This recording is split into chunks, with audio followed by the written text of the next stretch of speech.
Mamaya, sabi ko masakit yung masama yung pakiramdam ko. Papacheck up ako. Tapos dun, papasok ako dito sa kabila. Bis buong araw bukas doon ako. Pag hinanap ako, sabihin mo na lang kung sakali. Siguro, nilala sa ospital.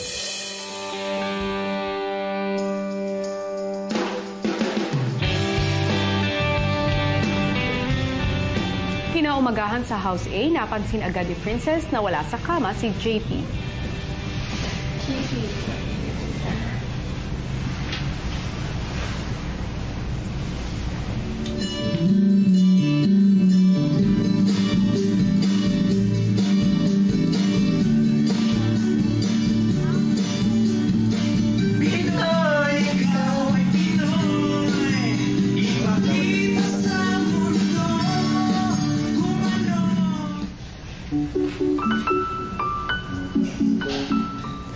JP didn't come back kagabi. Remember, he was like, may gamot ka ba sa sa high blood? Hindi ba wala si JP kagabi? Hindi na siya bumalik? Hindi na. Oh my God, is he okay? I hope so. Sabi ko sa kanya kagabi, kumain siya ng bawang. Oo. Yun daw sa aswang, sabi niya. Ganun nga. Ala.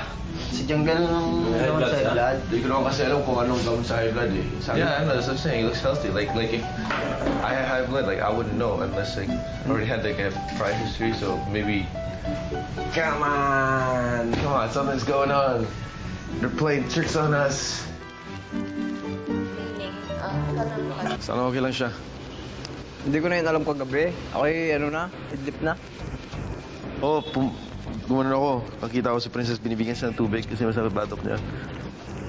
Tapos napatulog ako. Nagising ata uli ako pero wala akong matandaan.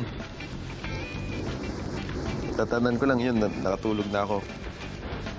Baka nun siya sa kabilang bahay.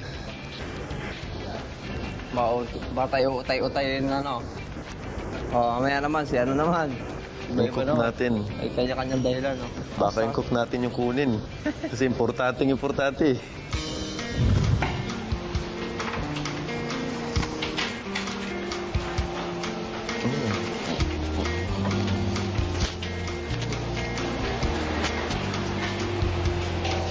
Ganyan pa akong gabi. Labas pa ng labas. Kagabi ka pa dito. Nung gabi ka pa.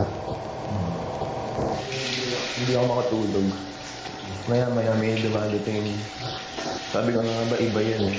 Sabi ko nga ba ikaw yan eh.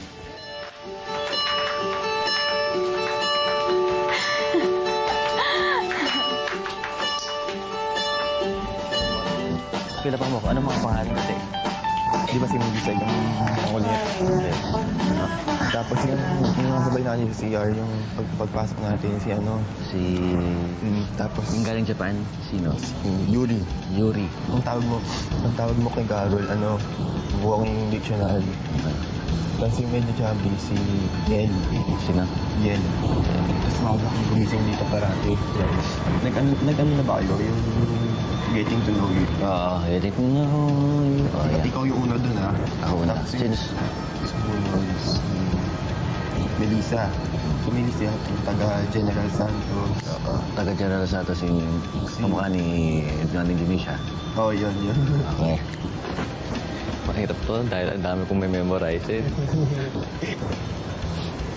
Bakit siya nawala? Nag-ano daw siya lumabas daw siya, free will. Kaya, mamaya, sabi ko masakit yung masama yung pakiramdam ko. Papacheck up ako. Tapos dun, papasok ako dito sa kabila. Bis buong araw bukas doon ako. Pag hinanap ako, sabihin mo na lang kung sakali. Siguro, nilala sa ospital. Maya-maya binasahan ni Carol ng Bible ang dalawang boys. But because there is so much immorality, every man should have his own wife. And every woman should have her own husband. Kapansin-pansin na di mapakali si Mariel. Use that freedom from... If a Christian man has a wife who is an unbeliever and she agrees to go on living with him, he must not divorce her.